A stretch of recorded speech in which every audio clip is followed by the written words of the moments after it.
नमस्कार प्यारे दोस्तों, कैसे हो आप सभी। उम्मीद करती हूँ कि बहुत अच्छे होंगे और अच्छे से पढ़ाई कर रहे होंगे। दोस्तों, जैसा कि आप सभी को मालूम है कि हमने 2000 क्वेश्चन की सीरीज चला रखी है और उसी से संबंधित है हमारा ये वीडियो। ठीक है, चलो इसको स्टार्ट करते हैं। देखिए दोस्तों, फर्स्ट क्वेश्चन क्या है यहाँ पे, नंददास की कौन सी रचना पर्याय कोश है। आपको बताना है कि नंददास की ऐसी कौन सी रचना है जो पर्याय कोश है। ठीक है दोस्तों, तो मान मंजरी है जो इनकी पर्याय कोश है रचना। ठीक है दोस्तों, तो इसका सही उत्तर है यहाँ पे मान मंजरी। राधाष्टक के रचनाकार है, आपको बताना है कि राधाष्टक के रचनाकार कौन है। तो इसका जो सही उत्तर है वो है नेही नागरीदास। ठीक है, नेही नागरीदास, नेही नागरीदास है, ये है राधाष्टक के रचनाकार। आचार्य रामचंद्र शुक्ल ने मीरा की कितनी रचनाएं बताई है। आचार्य रामचंद्र शुक्ल जी ने मीरा की कितनी रचनाएं बताई है, उनके बारे में बताना है। तो 4 बताइए इन्होंने। किस रचना के बारे में रचनाकार ने कहा कि ओ मैं जानी गीत असकीना, मक्कू ये रहे जगत में चीना। दोस्तों, ये कौन सी रचना के बारे में उस रचनाकार ने बोला है, तो ये पद्मावत के बारे में बोला है। ठीक है, जैसे ने भक्ति मार्ग पर परमात्मा से एकाकार की स्थिति किसमें मानी है। तो दोस्तों, ये इसको तो आप अच्छे से जानते हो, मैं समझा चुकी हूँ, हकीकत है इसमें सही उत्तर। ठीक है, किसने कहा पद्मावत हिंदी काव्य क्षेत्र में एक अद्भुत रत्न है। बताइए ये किसने कहा। तो दोस्तों, ये बहुत इंपॉर्टेंट क्वेश्चन है, ये कहा है रामचंद्र शुक्ल ने। ठीक है, क्या कहा है कि पद्मावत हिंदी काव्य क्षेत्र में एक अद्भुत रत्न है। ठीक है, रत्न की उपमा दी है यहाँ पे। देखिए यहाँ पे क्या पूछा गया है कि किस प्रेम कथा काव्य में रुक्मणी का उल्लेख मिलता है।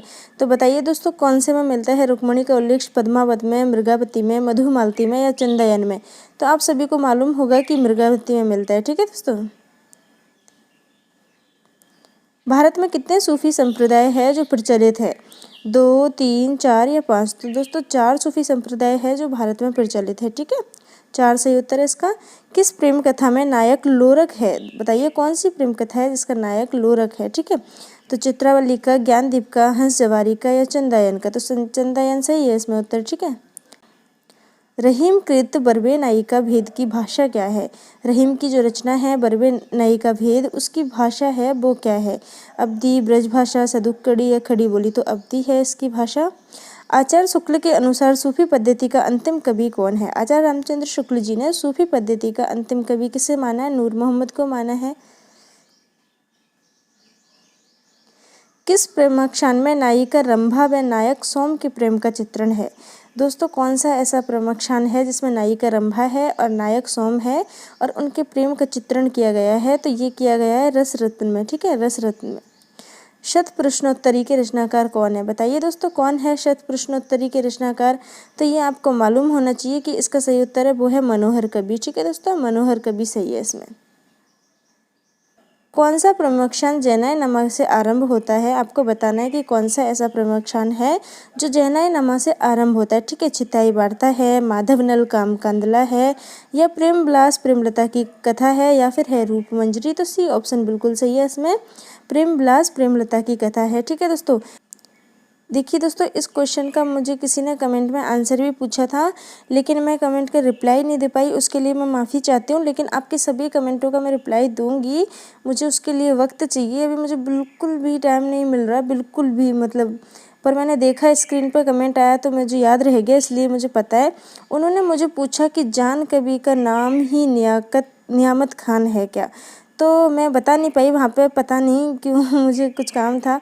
तो मैं आपको बता दूं कि अगरचंद नाहटा है, उन्होंने जान कवि का जो मूल नाम बताया ना वो नियामत खां बताया। ठीक है, तो आप इसको याद रखना। और आपका जो जिसका भी वो कमेंट था उनका कन्फ्यूजन यहाँ पे दूर हो गया होगा कि जान कवि को नियामत खां बोलते हैं, इनका जो मूल नाम है वो नियामत खां है। ठीक है दोस्तों, और ये किसने बोला है, ये बोला है अगरचंद नाहटा ने। आपको ये भी याद रखना है यहाँ पे। किस संप्रदाय में कैकर भाव का उल्लेख होता है। ऐसा कौन सा संप्रदाय है जिसमें कैकर भाव का उल्लेख हुआ है। तो श्री संप्रदाय में हुआ है। ठीक है दोस्तों, श्री संप्रदाय इसका बिल्कुल सही उत्तर है, आप इसको याद कर लेना अच्छे से।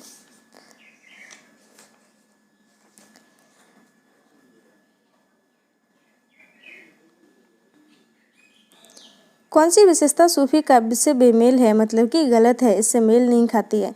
तो देखिए, मंडनात्मकता, ये बिल्कुल सही है। यहाँ पे हिंदू घरों की प्रेम कथा है तो है ही नहीं दोस्तों सूफी काव्य में, ये यहाँ पे ही गलत हो गया है। ऐतिहासिक काल्पनिक चरित्र चित्रण, ये बिल्कुल सही है। लौकिक से अलौकिक प्रेम की अभिव्यंजना, 3 ऑप्शन इसमें सही है दोस्तों। फर्स्ट, सेकंड और फोर्थ, ठीक है। नहीं, फर्स्ट, थर्ड और फोर्थ है, ये बिल्कुल सही है, और ये सेकंड है, ये यहाँ पे गलत है, ठीक है दोस्तों। तो आप इसको ऐसे पढ़िए, किसने कहा कि जीव का ब्रह्म के साथ भेद भिन्न भी है और अभिन्न भी है। काफ़ी अच्छा क्वेश्चन है ये। आपको बताना है कि कहा किसने है कि जीव का ब्रह्म के साथ जो भेद है वो भिन्न भी हो सकता है और अभिन्न भी, ठीक है। तो ये कहा है निम्बार्क जी ने, ठीक है, आप इसको याद रखना। रहीमन शतक के संपादक कौन है? बताइए कौन है रहीमन शतक के संपादक? तो इसका सही उत्तर है लाला भगवान दीन, ठीक है, लाला भगवान दीन है। आचार्य रामचंद्र शुक्ल ने भक्ति काल का आरंभ माना है। ये काफ़ी अच्छा क्वेश्चन है। ये क्वेश्चन सबसे पहले करवा देना चाहिए था, लेकिन देखो मैं लाई हूँ सबसे लास्ट में। तो ईस्वी में अगर पूछेगा तो दोस्तों 1318 ईस्वी है, और विक्रम संवत में पूछेगा तो उसका उत्तर अलग है, इसलिए आपको देख के बताना है कि ईस्वी में पूछा है या विक्रम संवत में पूछा है, ठीक है। चलो दोस्तों, ये वीडियो यहाँ पे ख़त्म हो रहा है। हम मिलेंगे नेक्स्ट वीडियो में, तब तक आप सभी को बाय बाय। आप अच्छे से पढ़ाई करते रहो, ठीक है।